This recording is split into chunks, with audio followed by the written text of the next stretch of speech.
Bismillahirrahmanirrahim. Assalamualaikum. Dosen, today our next topic is nervous disorder. दोस्तों जैसे nervous का name आता है तो फौरन से हमारे माइंड में आता है ब्रेन और स्पाइनल कॉर्ड। तो दोस्तों ऐसे ही है, नर्वस सिस्टम में ब्रेन, स्पाइनल कॉर्ड और नर्व्स वगैरह ही आती हैं। तो इसमें आज हमने उसके डिसऑर्डर्स देखने हैं कि कौन कौन सी डिजीज हो सकती है अगर हमारे ब्रेन में या स्पाइनल कॉर्ड में कोई इंजरी वगैरह आ जाए। तो दोस्तों आपकी बुक में 3 डिजीज को डिस्कस किया गया है। एक पार्किंसन डिजीज को डिस्कस किया है और उसके अलावा एपिलेप्सी और अल्जाइमर डिसऑर्डर्स। डिजीज और डिसऑर्डर का मतलब सेम ही है। तो अब चलते हैं हम टॉपिक की तरफ। पार्किंसन डिजीज की दोस्तों अगर हम बात करें तो इसमें जो इसकी सिम्टम्स देखी गई हैं वो किस तरह से, इसके अलामत कैसे पता चलता है कि ये कौन सी डिजीज़ है। तो दोस्तों इसी डिजीज़ में होता क्या है कि जो पेशेंट्स है वो सोचने की एबिलिटी उसमें सही होती है कि जैसे बिल्कुल सही सोच रहा है, बट उसकी जो मोटर पावर है वो लॉस हो जाती है। कैसे लॉस हो जाती है मोटर पावर? मतलब ये कि उससे ना अचानक से झटके लगने स्टार्ट होते हैं। जलाइक किस तरह से कोई चीज़ उठा रहे हैं तो इस तरह हाथ काम रहे होते हैं, इस तरह से कोई इवन के कोई भी ग्लास उठाते हैं तो इस तरह उसके बाजू कर रही होती हैं। जहाँ भी जिस तरह के मैं स्मूथ मूवमेंट कर रही हूँ ये स्मूथ मूवमेंट नहीं कर सकते बल्कि ये लड़खड़ाहट होती हैं चलते हुए। तो टेंशन शुरू पहले कि क्या हो जाता है, इनवॉलंटरी ट्रेमर्स हो जाते हैं। किसकी वजह से? लॉस ऑफ मोटर पावर, यानी कि ट्रेमर्स मतलब झटके वगैरह से लगने स्टार्ट हो जाते हैं। तो इनवॉलंटरी ट्रेमर्स हो जाते हैं, लॉस ऑफ मोटर पावर हो जाती है। इसमें जब मोटर पावर की लॉस हो रही है तो रिजिडिटी हो गई है।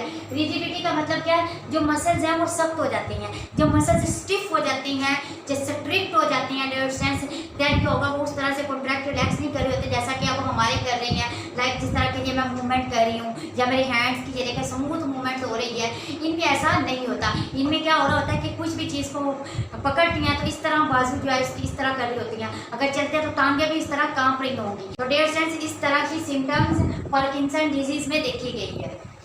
इसके अलावा मेंटल फैकल्टीज रिमेन अनअफेक्टेड। ये मैंने आपको पहले बताया कि मेंटली तौर पर पर्सन को कुछ भी नहीं होता, मेंटली तौर पर वो बिल्कुल ठीक होता है। सोचने की सलाहियत, समझने की, हर एक बात का उसे पता चल रहा होता है। बट ये क्या होता है कि मोटर पावर लॉस हो जाती है कि हम जिस तरह से मूवमेंट कर रहे होते हैं सही से, तो ऑलरेडी जैसे एक नॉर्मल पर्सन कर रहा होता है ये वैसे नहीं कर सकते। नेक्स्ट है काजेज। अगर हम इसकी काजेज की बात करें, ये जो सिम्टम्स नजर आ रही हैं वो किस वजह से होती हैं? वो हेड इंजरी की वजह से हो सकती है। हेड इंजरी मतलब कोई भी ट्रॉमा हो सकता है। ट्रॉमा मतलब चोट लगना, जहाँ कोई रोड एक्सीडेंट हो जाता है। अक्सर जो है लोग जो है हेलमेट का इस्तेमाल नहीं कर रहे होते, यानी कि ट्रैफिक के रूल्स का जो लोग यूज़ नहीं करते। दरअसल इसमें क्या होता है कि जब वो रोड पे गिरते हैं तो उनके डायरेक्ट जाकर सर टकराता है रोड पे, तो कोई भी ट्रॉमा हो सकता है हेड पे, यानी कि हेड इंजरी हो सकती है। उसमें दरअसल होता क्या है, हेड इंजरी होने की वजह से हेड में एक पोर्शन होता है जिसे बोलते हैं सबस्टेंशिया निग्रा। ये जो सबस्टेंशिया निग्रा एडोसेंट्स, इसमें स्पेसिफिक टाइप के सेल्स होते हैं। ये जो स्पेसिफिक टाइप के सेल्स होते हैं ये डोपामाइन को रिलीज करते हैं। डोपामाइन क्या होता है? डेंसेंट साइनेप्स वाला जो हमने टॉपिक डिस्कस किया था उसमें भी हमने काफ़ी डिटेल में डिस्कस किया था। लेकिन डोपामाइन जो होता है ये डेंसेंट न्यूरोट्रांसमीटर होता है। न्यूरोट्रांसमीटर का रोल क्या होता है? कोऑर्डिनेशन करवाना। ठीक है, कोऑर्डिनेशन मतलब मैसेज को एक जगह से दूसरी जगह लेकर जाना। इस तरह ये एक जगह से दूसरी जगह नर्व इम्पल्स जा रही होती है। जब स्टिमुलस आता है वो हमारे न्यूरॉन में आता है, एक न्यूरॉन से दूसरे न्यूरॉन में ट्रांसफर होता है, तो दरमियान में साइनेप्स बनता है। और वो जो साइनेप्स है, जो साइनेप्स में जो इन्वॉल्वमेंट होती है वो होती है डोपामाइन की। उस साइनेप्स के थ्रू क्या हो रहा होता है कि मैसेज या नर्व इम्पल्स एक न्यूरॉन से दूसरे न्यूरॉन में जा रही होती है, तो उसमें जो मेन रोल होता है वो होता है डोपामाइन का। तो डोपामाइन क्या करवा रहा होता है? कोऑर्डिनेशन करवा रहा होता है। तो जैसे जब डोपामाइन ही नहीं होगी तो कोऑर्डिनेशन भी नहीं होगी। जैसे नेक्स्ट अगर हम इसके ट्रीटमेंट की बात करें तो एल डोपा मेडिसिन मिलती है मार्केट में। एल डोपा मेडिसिन जो होती है दरअसल ये क्या करती है? वक्ती तौर पर हमारी बॉडी के अंदर डोपामाइन का लेवल को इंक्रीज कर देती है, जिससे वो पर्सन जो होता है वो नॉर्मली क्या कर रहा होता है? मूवमेंट कर रहा होता है, स्मूथ मूवमेंट कर रहा होता है। उसकी मोटर पावर जो होती है वो सही तरह से फंक्शन करना स्टार्ट कर देती है। लेकिन ये असर तब तक ही होता है जब तक हम वो मेडिसिन ले रहे होते हैं। GDNF दरअसल जिसकी मैंने एब्रिविएशन लिखा है glial cell line derived neurotrophic factors. दरअसल इसमें क्या होता है, जो रिसर्चर्स है उन्होंने रिसर्च किया है इसको किसके ऊपर किया है? इन फैक्टर्स को। ये एक्चुअली दरअसल है क्या? ये नेचुरल अकरिंग प्रोटीन्स है। ये प्रोटीन्स है जो कुदरती तौर पर भी पाई जाती है। रिसर्चर्स ने इन नेचुरल अकरिंग प्रोटीन्स का रैट और मंकी पे एक्सपेरिमेंट किया। उन पे एक्सपेरिमेंट करने के बाद उन्होंने बताया कि जो ह्यूमंस है वो इसको यूज़ कर सकते हैं किसके लिए, डोपामाइन की प्रोडक्शन के लिए, जिससे डोपामाइन का लेवल क्या हो जाएगा, बूस्टअप हो जाएगा हमारी बॉडी के अंदर और पर्सन जो है वो नॉर्मली फंक्शन परफॉर्म कर सकता है। तो डियर्स ये उसके ट्रीटमेंट है। नेक्स्ट हमारे पास एपिलेप्सी। एपिलेप्सी की अगर हम बात करें डियर्स, ये होता है मिर्गी का दौरा पड़ना। आपने अक्सर देखा होगा जो मिर्गी के दौरे जिन्हें पड़ रहा होता है उन्हें किसी चीज़ की कोई होश नहीं होती, ना उनसे खुशी बर्दाश्त होती है ना उनसे गमी बर्दाश्त होती है। और ये जो होता है कि कुछ देर के लिए ही दौरा पड़ता है, ये नहीं है कि परमानेंटली दौरा पड़ रहा हो, ऐसा नहीं है, ये कोई ऐसा कुछ देर के लिए होता है। तो डियर्स इसमें होता क्या है, इसको आप इसका सेकंड नेम है सीजर डिसऑर्डर, इसे सीजर डिसऑर्डर्स भी कह सकते हैं। और एक बार याद रखिएगा कि ये बिफोर 30 ईयर्स, 30 साल से पहले की उम्र में होती है। किस वजह से ये हम देखेंगे कि इसकी कॉजेज क्या क्या हो सकती हैं। ये 30 ईयर्स से अगर पहले हुई तो डियर्स ये एपिलेप्सी ही है, जो कि इन कॉजेज की वजह से वो भी जो हम डिस्कस करेंगे। अगर ये 30 ईयर्स के बाद होती है तो देन फिर क्या होगा, ऑर्गेनिक डिजीज हो गई है। ऑर्गेनिक डिजीज मतलब कोई खाने पीने में कमी ज्यादा की वजह से हो सकती है, लाइक कोई न्यूट्रिएंट्स वगैरह की कमी आ जाती है हमारी डाइट में, देन ये वाली डिजीज हो सकती है। अगर हम बात करें सिम्टम्स की तो कन्वल्सिव डिसऑर्डर है। ये कन्वल्सिव डिसऑर्डर का मतलब क्या, झटके लगते हैं या फिर आप कह रहे दौरे पड़ते हैं। अगर आप सही वर्ड्स में कहेंगे तो दौरे पड़ रहे होते हैं, और जाहिर है जब उसे दौरे पड़ रहे होते हैं तो उसकी बॉडी को झटके भी आ रहे होते हैं।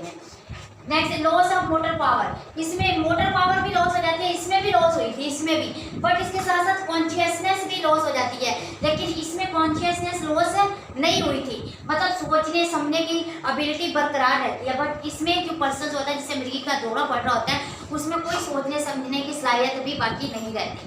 तो ये लेकिन ऐसा होता है तब तक ये जब तक मिर्गी का दौरा पड़ रहा हो, और ये दौरा बहुत ही शॉर्ट टाइम के लिए पड़ता है।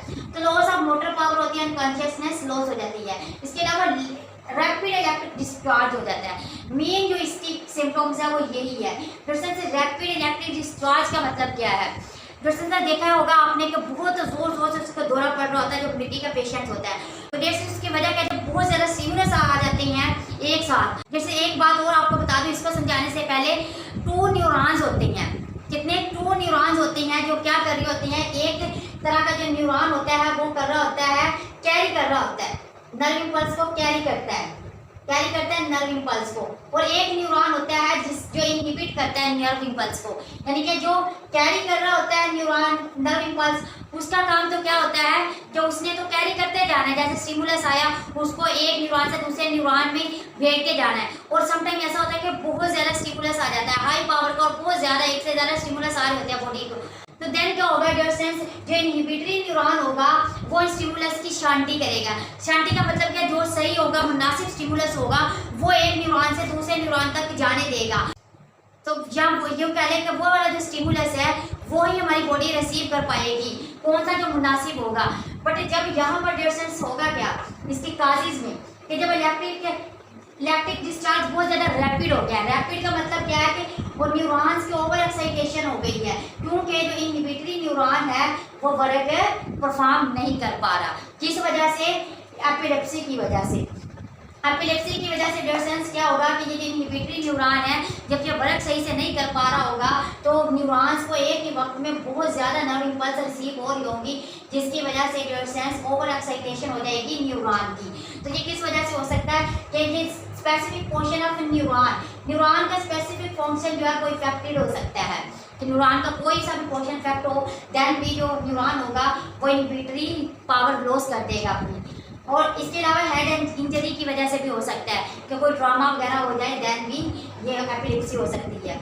अगर इसके डायग्नोसिस की बात करें तो इसके डायग्नोसिस को इसमें क्या किया जाता है, डायग्नोसिस में इसमें तशखीस की जाती है आया कि ये जो इलेक्ट्रिक डिस्चार्ज है ये नॉर्मल है पेशेंट में या नहीं, ये हो भी रहा है या नहीं हो रहा। इसमें जैसे होता क्या है कि जो माहिर नफ्सियात होते हैं, न्यूरोलॉजिस्ट होते हैं, उनके पास एक मशीन होती है और उस मशीन के स्टील के रॉड्स होते हैं, वो इस तरह लगा दिए जाते हैं, एक इस साइड पे लगा दिया जाता है और एक इस साइड पे लगा दिया जाता है। अब डिस्टेंस होगा क्या कि जब रॉड्स इसके साथ लगा दिए जाएंगे तो एक सामने उनके ग्राफ आ जाएगा, तो उस ग्राफ में बताया जा रहा होगा कि इलेक्ट्रिक डिस्चार्ज इस पर्सन के न्यूरॉन्स कैरी कर रहे हैं या नहीं कर रहे, या फिर ये रैपिडली कर रही है इलेक्ट्रिक डिस्चार्ज को। तो जैसे इस तरह ये डायग्नोसिस किया जाता है किसमें, इलेक्ट्रोइनसेफेलोग्राफी। इलेक्ट्रोइंसेफेलोग्राफी, यानी कि जिसको EEG भी कहते हैं। इसमें मैंने आपको सेम यही बताया कि क्या होती है कि एक मशीन होती है और उसके 2 रॉड्स इस तरह पेशेंट्स के इस तरह अटैच कर दिए जाते हैं। जब इसको इस तरह एडजस्ट करते हैं तो सामने एक ग्राफ बन के आ जाता है जिसमें बता दिया जाता है कि इलेक्ट्रिक डिस्चार्ज हो भी रहा है या नहीं हो रहा। नेक्स्ट इसके ट्रीटमेंट की जैसे बात करें तो इसके इलाज के लिए एंटी कन्वल्सिव ड्रग्स मिलती है। कन्वल्सिव का मतलब क्या होता है? झटके लगना या दौरे पड़ना। एंटी का मतलब होता है अपोजिट, अगेंस्ट। तो ऐसी ड्रग्स, ऐसी मेडिसिन ली जाती हैं जो क्या करती हैं? कन्वल्सिव के एंटी परफॉर्म कर रही होती है, एंटी रोल परफॉर्म कर रही होती है। नोट इसमें यह है कि एक बात याद रखिए कि जो पर्सन अल्कोहलिक होते हैं या जो अल्कोहल यूज़ कर रहे होते हैं तो उनमें इसका इफेक्ट बहुत ज़्यादा एग्रेसिव होता है, ज़्यादा होता है एक आम नॉर्मल पर्सन की निस्बत। नेक्स्ट है स्टूडेंट हमारे पास अल्जाइमर डिजीज। अल्जाइमर डिजीज की अगर हम बात करें, अलोइस अल्जाइमर ने डिस्कवर की थी 1907 में। तो जैसे इसमें होता क्या है, अगर जहाँ हम इसके सिम्टम्स की बात करें या अल्जाइमर डिजीज की बात करें, जैसे ये भूलने से रिलेटेड है। यूँ समझे इसमें जो पर्सन होता है उसका जो ब्रेन के फंक्शन है उसमें डिक्लाइन हो जाता है, यानी कि decline in brain function. Brain का जो फंक्शन होता है वो डिक्लाइन हो जाता है, यानी कि ऐसे पर्सन को ना भूलने की बीमारी होती है। जब डिक्लाइन इन ब्रेन फंक्शन हो रहा है उसे बोलते हैं डिमेंशिया, यानी कि ऐसा पर्सन को कोई भी चीज़ कहीं पे वो रखता है तो उसे याद नहीं रहती कि मैंने वो चीज़ कहाँ पे रखी है। वो घंटों घंटे सोचता रहता है, अभी 2 मिनट पहले कोई चीज़ रखी होगी कहीं पे और भूल चुका होगा कि मैंने वो कहाँ पे रखी है। तो ऐसे पर्सन को क्या हुआ होता है? अल्जाइमर हुआ होता है, कि जो क्या कहता है कि थोड़ी सी कोई भी चीज़ है अभी 1 मिनट के लिए रखी है, भूल गए हैं। तो इसमें होता है क्या कि मेमोरी लॉस हो रही है, रैपिडली मेमोरी लॉस हो रही है, कि हमारी ये जो याददाश्त है वो क्या हो गई है? खो रही होती है। इसके अगर हम काजेज की डिफरेंस बात करें तो ये जेनेटिक प्रीडिस्पोजिशन भी हो सकती है, जेनेटिकली डिसऑर्डर भी हो सकता है। ये एक नस्ल से दूसरी नस्ल, यानी कि ये नस्ल दर नस्ल चलता भी आ रहा होता है, कि उनके कोई जीन्स में डिस्टर्बेंस की वजह से होता है डिफरेंस। इसके अलावा ये हाई लेवल ऑफ एल्यूमिनियम के हाई लेवल की वजह से भी हो सकती है। मतलब ये कि कुछ पर्सन ऐसे होते हैं जो एल्यूमिनियम का इंटेक बहुत ज़्यादा करते हैं, उनका डायरेक्ट एक्सपोजर होता है एल्यूमिनियम के साथ। एल्यूमिनियम का इंटेक बहुत ज़्यादा कर रहे होते हैं, उनको पता ही नहीं चल रहा होता है कि वो एल्यूमिनियम के अमाउंट्स बहुत ज़्यादा अपनी बॉडी के अंदर लेके जा रही हैं। दूसरे जो एल्यूमिनियम है वो भी अल्जाइमर की डिजीज काज करती है। एल्यूमिनियम जो है ये डायरेक्टली जाकर हमारे ब्रेन के ऊपर इफेक्ट करती है, ब्रेन का फंक्शन डिस्टर्ब हो जाएगा। जब ब्रेन का फंक्शन ही डिक्लाइन हो जाएगा या डिस्टर्ब हो जाएगा तो इन सेंस हमारी मेमोरी पावर जो होगी वो क्या हो जाएगी? लॉस होनी स्टार्ट हो जाएगी। तो इससे क्या होगी? अल्जाइमर की डिजीज काज हो जाएगी।